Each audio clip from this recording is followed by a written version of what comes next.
Hi అండి, welcome to crown yards. మనకు కనిపించే ల్యాండ్ వచ్చేసి 20 గుంటాస్ అండి.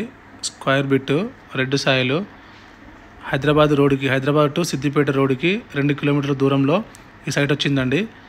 చాలా అద్భుతంగా ఉంది. ఫామ్ హౌస్ టైప్లో చాలా బాగుంటుంది. స్క్వేర్ బిట్ 4 మూలలు ఉందండి. ఇది ఫినిషింగ్ వేసి జాలి వేసి ఓనర్ గారు రెడీ చేశారు. ఈ ల్యాండ్ వచ్చేసి సిద్దిపేట నుండి ల్యాండ్ దగ్గరికి 8 కిలోమీటర్లు వస్తుందండి. హైదరాబాద్ నుండి ఈ ల్యాండ్ వచ్చేసి జేబీఎస్ బస్ స్టాండ్ నుండి 65 కిలోమీటర్లు వస్తుందండి. షామీర్పేట నుంచి 50 వస్తుంది. గజ్వేల్ నుంచి 25 వస్తుంది. ఈ ల్యాండ్ ఇంట్రెస్ట్ ఉన్న వాళ్ళు స్క్రీన్ మీద కనబడే నంబర్కి కాంటాక్ట్ కాండి. ఈ ల్యాండ్ వచ్చేసి లొకేషను జప్తినాచారం అండి. జప్తినాచారం బీటీ రోడ్కు 20 మీటర్స్ డిస్టెన్స్లో ఉంటుంది. ఈ ల్యాండ్ కావాలనుకున్న వాళ్ళు స్క్రీన్ మీద కనబడే నంబర్కి కాంటాక్ట్ కాండి. Thank you.